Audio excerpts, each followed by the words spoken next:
Hello all, நான் உங்க ஹரிஷ்குமார். இன்னைக்கு வீடியோ எதை பத்தின்னு பாத்தீங்கன்னா, இப்ப சமூகத்துல இருக்கிற ஒரு பிரச்சனையை பத்தி தான் நான் பேச போறேங்க. நிஜமாவே ரொம்ப கடுப்பா இருக்கு இதை பத்தி பேசுறதுக்கு. இவங்கெல்லாம் என்ன நினைச்சிட்டு இருக்காங்கன்னு தெரியல. இந்த நடுத்தர இந்த மிடில் கிளாஸ் ஃபேமிலிஸ்ல இருக்காங்களே, இந்த மிடில் கிளாஸ் ஃபேமிலிஸ், அதுக்கப்புறம் கீழ் மட்டத்துல இருக்க கொஞ்சம்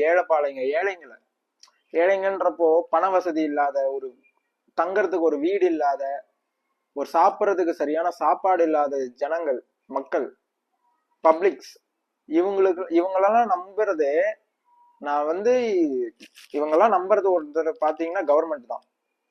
இப்போ கவர்மெண்ட் பத்தி நான் தப்பா பேசல. இந்த கவர்மெண்ட் ஆபீஸ்ல இருக்கிற அந்த வேலை பாக்குறாங்க பாத்தீங்களா, இவங்க பண்ற வேலைங்க தான். அதுக்கு நான் எல்லாரையுமே சொல்லலைங்க, நான் அதையும் குறிப்பிட்டு சொல்லிடுறேன்.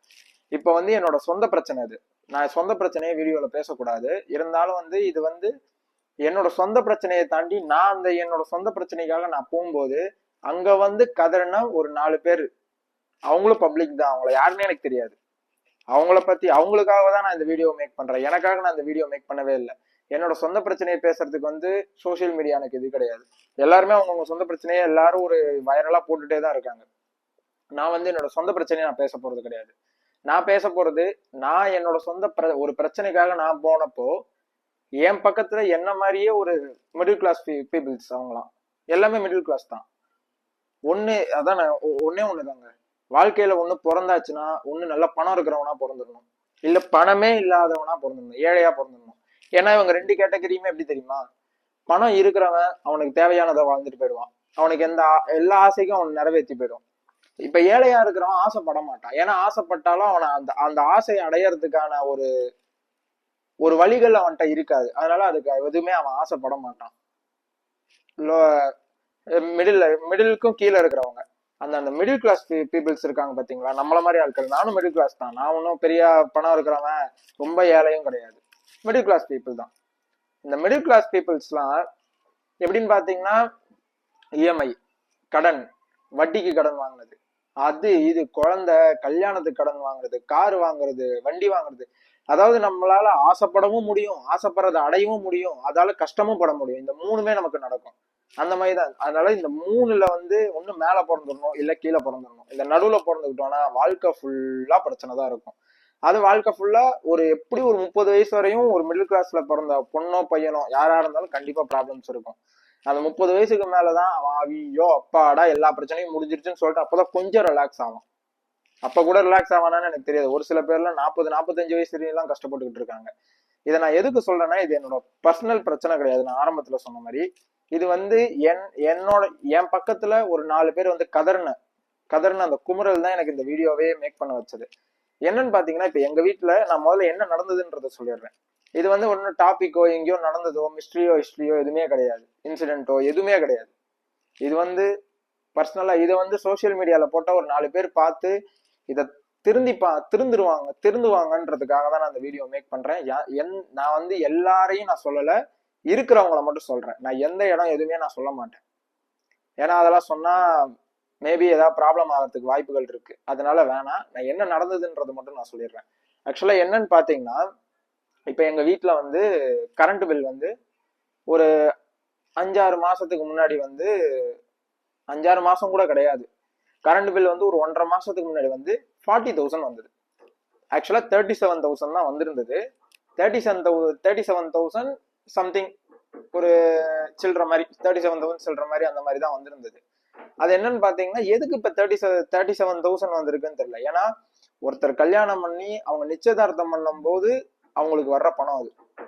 நிச்சயதார்த்தம் ஒரு மண்டபத்துல பண்றாங்கன்னா ஒரு மண்டபத்துல வர்ற பணம் அது. மண்டபத்துல வந்து செலவு பண்ணா என்ன கரண்ட் பில் ஆகுமோ, 37,000 ரூபாய். ஆக்சுவலா நிச்சயதார்த்தம் ஒரு ஒரு ஃபங்க்ஷன், ஒரு சின்ன ஈவெண்ட்டுக்காக நான் சொல்ல, நிச்சயதார்த்தம்னு ஒரு என்கேஜ்மெண்ட் ஒரு மண்டபத்துல பண்றாங்கன்னா அங்க கூட 37,000 ரூபாய் வராது. கரண்ட் பில்லே எனக்கு தெரிஞ்சு ஒரு 5,000 ரூபாய் 4,000 ரூபாய் வந்தா பெரிய விஷயம் அந்த ஒரு நைட்டுக்கு. ஏன்னா ஏசி ஓடுது, ஃபேன் ஓடுது, ஃபோக்கஸ் லைட், அது இதுன்னு எல்லாம் பவர் இருக்கும், எல்லாம் ஓகே தான். அது அந்த மாதிரி ஒரு ஈவெண்ட் இருந்ததுன்னு வச்சுக்கோங்களேன். அந்த மாதிரி ஒரு ஃபங்க்ஷன் வச்சாங்க, அதுக்கு கரண்ட் பில் வர்றத எங்க வீட்டுக்கு இவங்க வந்து அனுப்பிச்சு வச்சிருக்காங்க. நானும் கிட்டத்தட்ட ஒரு 1.5 வாரம் 10-15 நாளா போயிட்டு இருக்கேன். ஆக்சுவலா இப்ப வந்து நீங்க என்ன வீடியோ பார்த்துட்டு இருக்கீங்க, ஒரு நாள் என்ன நேர்ல பாக்குறீங்க, நேர்ல பார்த்து அட்லீஸ்ட் ஒரு போட்டோ வேணும், நீங்க ஏதாவது என்கிட்ட ஒரு கொஸ்டின் பண்றீங்கன்னா அது உங்களை நான் மதிக்கணும்ல திருப்பி. நீங்க பாட்டுன்னு பார்த்துட்டே இருக்கீங்க, நான் பாட்டுன்னு எனக்கு என்னடா அப்படின்னு சொல்லிட்டு நான் போயிட்டேன்னு வச்சுக்கோங்களேன், உங்களுக்கு எப்படி இருக்கும்? அடுத்தவாடி என் வீடியோவும் பார்க்க மாட்டீங்க, என்ன நேர்ல பார்த்தா கல்லால் அடிக்கணும்னு உங்களுக்கு தோணும். என்ன இவ்வளவு திமிரா இருக்கான், இவ்வளவு ஆட்டிடியூடா இருக்கான் அப்படின்னு. இதே ஆட்டிடியூட்ல தான் உள்ள இருக்கிற ஆபீசர்ஸ் எல்லாருமே இருக்காங்க. சீரியஸா சொல்ல போனா அதான் உள்ள இருக்கிறவங்க எல்லாருமே அப்படிதான் இருக்காங்க. நானும் 15 நாள் 20 நாளா தொடர்ந்து போயிட்டு இருக்கேன். நான் காண்டுல தான் அந்த வீடியோ மேக் பண்றேன். இதை பார்த்தாலும் எனக்கு பிரச்சனை இல்லை. நான் சொல்றது எல்லா ஆபீசர்ஸையும் மென்ஷன் பண்ணி சொல்லல. எனக்கு எதுக்கு இந்த 37,000 வந்திருக்கு? என் வீட்டுல அவ்வளவு யூஸ் பண்றதுக்கான பொருளும் கிடையாது. அப்படியே அந்த பொருட்கள் எல்லாத்தையுமே நான் வந்து இப்ப என் வீட்டுல 2 ஏசி இருக்கு, டிவி இருக்கு, ஃப்ரிட்ஜ் இருக்கு, வாஷிங் மிஷின் இருக்கு, எல்லாமே என் வீட்லயே இருக்கு. இதெல்லாம் நான் வந்து ஒரு மாசம் தொடர்ந்து ஓட்டினா கூட 5,000 ரூபாய் தாண்டாது. மேக்சிமம் 6,000 ரூபாய் வச்சுக்கலாம், இவங்களுக்காகவே வச்சுக்கலாம். 6,000 ரூபாய் நீ ஜிஎஸ்டி எல்லாத்தையும் போட்டு ஜிஎஸ்டி போட்டு வச்சேன்னு வச்சுக்கோ, 6,000 ரூபாய். இதை தாண்டி எங்களுக்கு வரவே வராது. நாங்க சம்மர் சீசன்லயே 6,000 ரூபாய் தான் கட்டியிருக்கோம் பில்லு, அதுக்கு மேல கட்டினது கிடையாது. சம்மர் சீசன்ல ஏசி அவ்வளவு ஓட்டி தள்ளியிருக்கேன், அப்ப கூட எனக்கு அவ்வளவு பில் வந்தது கிடையாது. இப்ப பாத்தீங்கன்னா 37,000 வந்திருக்கு. எதுக்கு 37,000 வந்திருக்குன்னு சொல்லிட்டு நான் போய் கேட்கிறேன் ஆபீஸ்ல. நான் இப்படி உள்ள போறேன், ஒருத்தர் வராரு, என்ன பாக்குறாரு, போயிடுறாரு. திருப்பி நான் அடுத்து ஒரு ஆபீசர்கிட்ட போய் கேட்க போறேன், அங்க வேலை பாக்குறவங்கள்ட்ட. அவர் வந்து காய்ச்சி மூச்சுன்னு ஒருத்தட்ட கத்திட்டு இருக்காரு. நான் ஒண்ணுதான் கேட்கிறேன், உங்களை நம்பி நாங்க உள்ள வரோம்னா உங்கள்கிட்ட வந்து ஒரு சரியான ஆன்சர் கிடைக்கும்னு சொல்றதுனாலதான் நாங்களே வரோம். நீங்க பண்ண கரண்ட் பில்ல போட்டு அனுப்பிச்சு விட்டுறீங்க. என்ன நடந்ததுன்றத நான் சொல்லிடுறேன். நான் சொல்றேன் நானு இதுல என்ன ட்விஸ்ட் இருக்குன்னு. இந்த மாதிரி நீங்க பாட்டு போட்டு அமுச்சு வச்சிடுறீங்க. இந்த மிடில் கிளாஸ் ஃபேமிலிஸ்ல இருக்கிறவங்களாம் என்ன பண்ணுவாங்க? கையில பணம் இருக்கிறவங்க கட்டிட்டு போயிடுவான், பணம் இல்லாதவன் கட்ட முடியாது, நீ கரண்ட வேணா புடுங்கிக்கோ, இப்படி இருப்பாங்க. மிடில் கிளாஸ் ஃபேமிலிஸுக்கு வேற வழியே கிடையாது. வேலையும் பார்க்கணும், கரண்ட்டும் இருக்கணும், சம்பாதிக்கவும் செய்யணும், கஷ்டத்தையும் அனுபவிக்கணும். ஒரு மனுஷன் இவ்வளத்தையும் தாங்குறாங்க. நிஜமாவே சீரியஸா சொல்றோம். ஒரு மிடில் கிளாஸ் ஃபேமிலியில இருக்கிறவங்க, அதான் ஒரு ஆக்சுவலா மிடில் அப்பர் கிளாஸ் ஃபேமிலிஸ் எல்லாம் இருக்கு, அது ஒரு கேட்டகரி இருக்காங்க. அவங்களுக்கு கூட பிரச்சனை இல்லை, அவங்களும் அப்பர் கிளாஸ் ஃபேமிலிஸ் அந்த மாதிரி தான். அப்பர் கிளாஸ் தான் மேல இருக்கிறவங்க மாதிரி தான். அவங்கள்ட்டையும் கொஞ்சம் பணம் இருக்கும். 40,000 ரூபாய் தானே இருந்தா எடுத்துக்கப்போ, எனக்கு தேவையே இல்லை, வச்சு கொண்டு போயிடுவாங்க. அந்த மிடில்ல இருக்கிறவங்க நாங்க அப்படி கிடையாது. எங்களுக்கு 1008 செலவுகள் இருக்கு. எனக்கே வீட்டுல 1008 செலவு இருக்கு. 1008 டியூ கட்டணும், கடன் வாங்கினா அதையும் சேர்த்து கட்டிட்டு இருக்கோம். இவ்வளவு பிரச்சனைக்கு நடுவுல திடீர்னு வந்து 37,000 அமைச்சு வச்சிருக்கீங்களே என்ன ஆச்சு அப்படின்னு கேட்டா ஒருத்தரும் ரெஸ்பான்ஸ் கிடையாது. ஒரு நாள் போனேன் ரெஸ்பான்ஸ் இல்லை, 2வது நாள் போனேன் ரெஸ்பான்ஸ் இல்லை, 3வது நாள் போனேன் ரெஸ்பான்ஸ் இல்லை. எனக்கு அதுக்கு மேல கோவம் வந்துருச்சு. ஏன்னா ஒருத்தருக்கு போன் பண்ணி கேட்கிறேன், போன் பண்ணி எங்க சார் இருக்கீங்க, எங்க வீட்டுல ப்ராப்ளம், நானும் 3 நாளா வந்து நின்றுட்டு இருக்கேன், நீங்க பாட்டுன்னு என்ன வரீங்க போறீங்க, ஒருத்தர் மதிக்க கூட மாட்டேங்கிறீங்க. இதுக்கு ஒருத்தர் வந்து நடுவில் வந்து அது சரி வேணாம் விடுங்க, அது வேணாம், இந்த மாதிரி கண்டுக்க விட மாட்டேங்கிறீங்க, நானும் 15 நாளா 20 நாளா வந்துட்டு இருக்கேன், எனக்கு ஏதாவது ஒரு சொல்யூஷன் கொடுத்துட்டு போங்க, 37,000 என்னால கட்ட முடியாது அப்படின்னு சொல்லி நான் இது பண்ணப்போ ஒருத்தர் வந்தாரு. வந்து அவருக்கு என்ன தேவையோ அதை கொடுத்து அவர் கொண்டு போய் மீட்டரை சரி பண்ணி எடுத்துட்டு வந்து மாட்டி எல்லாத்தையும் முடிச்சாச்சு. இப்ப மீட்டர் மாத்தினதுக்கு அப்புறம் ரிப்போர்ட் போயிருக்கு ஆபீஸ்க்கு. ரிப்போர்ட் போனதுக்கு அப்புறம் என்ன இருக்குன்னு பாத்தீங்கன்னா, அப்ப சொல்றாங்க 5 மாசம் தப்பா ரீடிங் எடுத்திருக்காங்க. இது யாரு தப்பு? எங்க தப்பா ரீடிங் எடுத்தது? சரி ஓகே, ரீடிங் இருக்கிறவங்களுக்கு ஏதோ ப்ராப்ளம், நான் உங்களுக்கு 1008 டென்ஷன்ஸ் இருக்குங்க. நான் யாரையுமே தப்பு சொல்லல. உள்ள இருக்கிறவங்களுக்கும் 1008 டென்ஷன் இருக்கும், வெளியில இருக்கிற நமக்கும் 1008 டென்ஷன் இருக்கும். ஒருத்தர் வந்தா ரெஸ்பெக்ட் கொடுத்து பேசணும். நீ என் பிரச்சனையை கூட நீ சால்வ் பண்ண தேவையில்ல, ரெஸ்பெக்ட் கொடுத்து பேசு. என்ன சார் ஆச்சு, என்ன பிரச்சனை சொல்லுங்க, வாங்க என்கிட்ட சொல்லுங்க, நான் என்னன்னு பாக்குறேன். இதெல்லாம் கிடையாது. உள்ள போயிட்டு சீனியர் ஆபீசரை பாக்கணும்னா அவர் அங்க போயிருக்காரு, அவர் இங்க போயிருக்காரு, அவர் இப்ப வரவே மாட்டாரு, எப்ப வருவாருன்னே தெரியாது. இது என்ன பதில் உங்களுக்குள்ள? என்ன பதில்? இப்ப வர்றோம் நாங்களாம் லூசா? ஒரு பிரச்சனைன்னு தேடிதானே ஒரு ஆபீஸ்க்கு வரோம் நாங்க. எங்களுக்கு இந்த பிரச்சனையை சால்வ் பண்ணி கொடுங்கன்னு சொல்றதுக்கு தானே. அதுக்கு மரியாதை கிடையாது, மதிக்கிறதே கிடையாது. ஒரு சக மனிதனுக்கு ஒரு மரியாதையே கிடையாது. ஃபர்ஸ்ட் பிரச்சனை. அதுக்கப்புறம் ரிப்போர்ட்லாம் போயிருக்கு. Sorry, coming back to topic. நான் என்ன சொல்லிட்டு இருந்தேன்னா, ரிப்போர்ட் போயிருக்கு. ரிப்போர்ட் போனதுக்கு அப்புறம் அவங்களே சொல்றாங்க 5 மாசம் தப்பா ரீடிங் எடுத்திருக்காங்க, அதுக்குதான் உங்களுக்கு இந்த 40,000 வந்திருக்கு, 37,000 வந்திருக்கு. சரி சார், இப்ப இந்த 2 மாசம் என்ன பில்லு வந்திருக்குன்னு நான் கேட்டதுக்கு அவர் சொன்னாரு 3,200 சம்திங் வந்திருக்கு, அவ்வளவுதான். 261 ருபீஸ் வந்திருக்கு, 3,261 ரூபா வந்திருக்கு இந்த 2 மாசத்துக்கு. கரெக்டான கரண்ட் பில் சார். யூனிட் கரெக்டா ஓடி இருக்குப்பா, இதுதான் கரெக்டான கரண்ட் பில் இந்த மாசம். அப்ப எதுக்கு அந்த 5 மாசத்துக்கு 5 வாட்டி வந்து தப்பா ரீடிங் எடுத்து 37,000 எதுக்கு அமுச்சு வச்சீங்க? அப்ப அது உங்க தப்பு தானே. இந்த 3 மாசம் கரண்ட், 2 மாசத்துக்கு கரண்ட் பில்லு கரெக்டா வந்திருக்கு. அப்ப இந்த நான் 5 வாட்டி வந்து தப்பா எடுத்ததுக்கு இவங்க 5 வாட்டி வந்து தப்பா எடுத்துட்டு போயிட்டாங்க. இதுல என்ன காமெடினா, 5 வாட்டி வந்து தப்பா எடுத்துட்டு போயிட்டாங்க. அந்த 5 வாட்டி அவங்க எடுத்தப்பையும் நாங்க பணம் கட்டியிருக்கோம். நாங்க வந்து எந்த தப்பும் பண்ணலைங்க இதுல. அவங்க 5 மாசம் தப்பா ரீடிங் எடுத்துக்காங்க, எல்லாம் ஓகே. அவங்களுக்கு ஒர்க் ப்ரெஷரு, வெளியில இருக்கிற நிறைய ஆபீசர்ஸோட ப்ரெஷரு எல்லாம் ஓகே தான். நான் யாரையுமே எதுவுமே குத்தம் சொல்லல. ரெஸ்பெக்ட் கொடுங்கன்னு தான் நான் சொல்றேன். உள்ள வந்தோம்னா என்ன பிரச்சனை என்ன ஏதுன்னு கேட்கலாம். இங்கன்னு கிடையாது, எங்க போனாலும் இதே பிரச்சனை தான். ஒரு ரேஷன் கடைக்கு போறோம்னு வச்சுக்கோங்களேன், அங்க மரியாதையே கிடையாது சுத்தமா. கார்டு இல்லையா கிளம்பு, காசு இல்லையா கிளம்பு, இதுதான் அவங்களோட பதில், கிளம்பு. ஒருத்தர் இப்படிதான் ட்ரீட் பண்ணுவீங்களா? உங்ககிட்ட வந்து வாங்குறோன்றப்போ ஒரு சின்ன மரியாதை தரலாம்.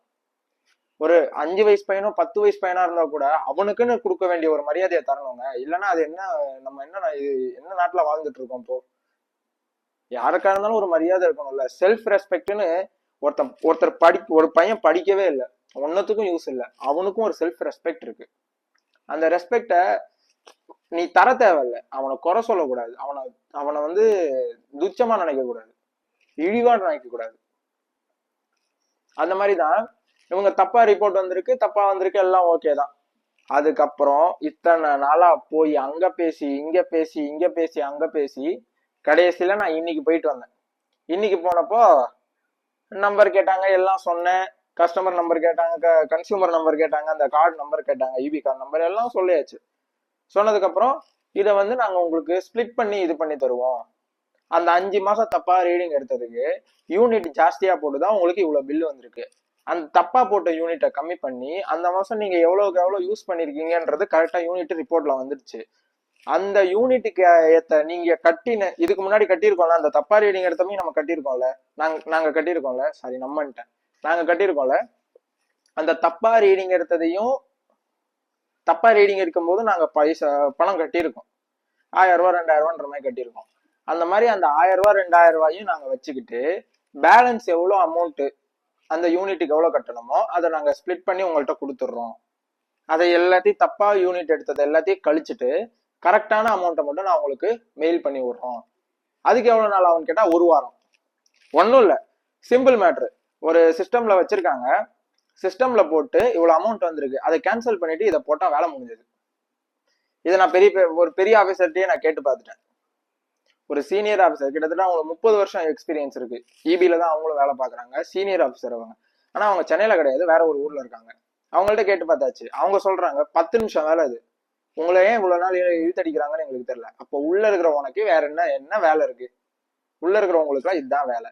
இந்த வேலையே நீ கரெக்டா பாக்கலன்னா அப்போ நம்மளால பேசக்கூட முடியலங்க. அந்த இடத்துல எதிர்த்து பேசணும்னு வச்சுக்கோங்களேன், 4 பேர் வந்து நிக்கிறாங்க.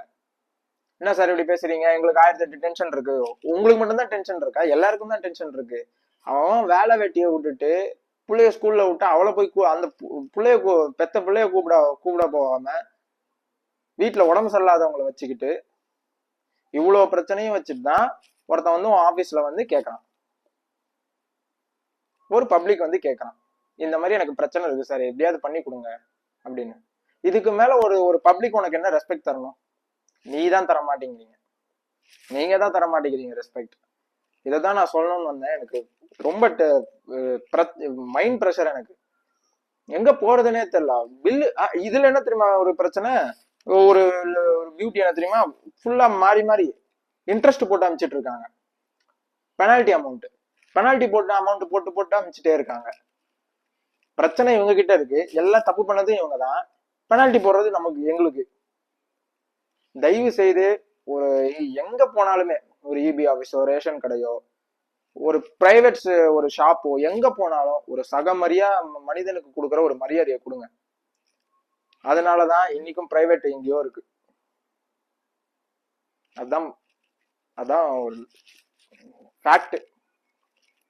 நான் சொல்ல வேண்டியதில்லை, உங்க எல்லாருக்குமே தெரியும் நான் என்ன சொல்ல வரேன்றத. அதனாலதான் எல்லாருமே ஒரு சில பேர்லாம் ஒரு இடத்துல இருக்காங்க, ஒரு சில பேர்லாம் இன்னும் அப்படியே தான் இருக்காங்க. மனிதனுக்கு எப்போ ஒரு ரெஸ்பெக்ட் கிடைக்குதோ, என்னைக்கு மரியாதை கொடுத்து ஒரு இடத்துல நம்மளை வந்து வெல்கம் பண்றாங்களோ அந்த இடம் என்னைக்குமே நல்லா இருக்கும், என்னைக்குமே நல்லா இருக்கும். இதை சொல்லணும் தான் நான் இன்னைக்கு இந்த வீடியோ மேக் பண்றேன். ஆக்சுவலா உங்களுக்கு இந்த மாதிரி நிறைய பேருக்கு வீடியோஸ் பாக்குற நிறைய பேருக்கு இந்த மாதிரி ப்ராப்ளம்ஸ் கண்டிப்பா இருக்கும், இல்லாம இருக்க போறது இல்லை, கண்டிப்பா இருக்கும். இருந்ததுன்னா தயவு செய்து எதிர்த்து கேள்வி கேளுங்க. நம்ம கேள்வி கேட்காத வரையும் இது என்ன எனக்கே இன்னும் இந்த பிரச்சனை எவ்வளவு நாளைக்கு இழுத்தடிக்கணும்னு எனக்கு தெரியல. நான் பார்க்கணும். இது இல்லையா மெயின் ஆபீஸ்ல போய் நான் கம்ப்ளைண்ட் பண்ணணும், திருப்பி அங்க இருந்து இங்க வரணும், திருப்பி இங்க வரலையா திருப்பி நான் அங்கதான் வரணும். ஏன்னா பணம் கட்ட போறது நான் தான், அவங்க கிடையாது. அவங்களுக்கு தேவை பில்லு போட்டு தப்பா ரீடிங் எடுத்துட்டோம், எங்களுக்கு தெரியாது, வீட்டுல நீங்க இல்ல, காலிங் பில் அடிங்க. நாங்க ஃபர்ஸ்ட் ஃப்ளோர்ல இருக்கோம், காலிங் பில் அடி. அடிச்சா கீழே வராமையா இருக்க போறோம்? என்ன சொல்றதுன்னு எனக்கு தெரியல, வெறுப்பா இருக்கு.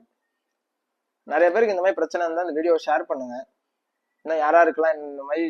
அவங்களே சொல்றாங்க கிட்டத்தட்ட 100-200 பேருக்கு இந்த மாதிரி பிரச்சனை வந்துட்டு இருக்கு, நாங்க யாரை பாக்குறது? 100-200 பேருக்கு பிரச்சனை வருதுன்னா ஒருத்தருக்கு வந்ததா சரி, அது மிஸ்டேக் ஏதோ தெரியாம அமைச்சிட்டோம் அப்படின்னா 100-200 பேருக்கு ஒரே மாதிரி அனுப்புவியா?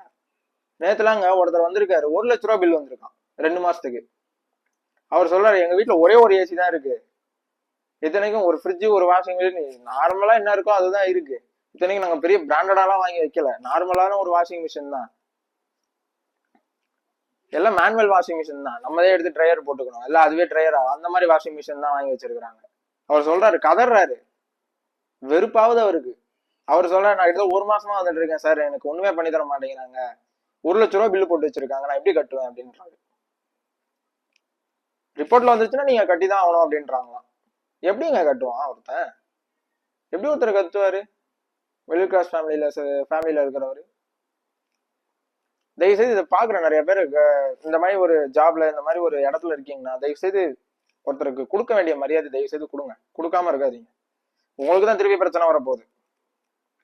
இப்பெல்லாம் அவங்கவுங்க போன்ல வீடியோ எடுத்து அதை எடுத்து இதை எடுத்து சோசியல் மீடியால போட்டு விட்டுறாங்க, எல்லாம் உங்களுக்கு தான் ப்ராப்ளம், எனக்கு ஒன்றும் கிடையாது. என்னோட பிரச்சனையை நான் பேசணும்னு வந்தேன், என்னோட பிரச்சனையை நான் பேசணும் கிடையாது.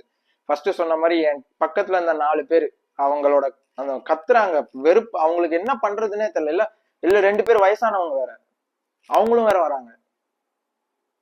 அதனால தயவு செய்து இந்த மாதிரி பிரச்சனை பாக்குற நிறைய பேர் வந்து இந்த மாதிரி ப்ராப்ளம்ஸ் இருந்தா தயவு செய்து போய் எதிர்த்து கேள்வி கேளுங்க.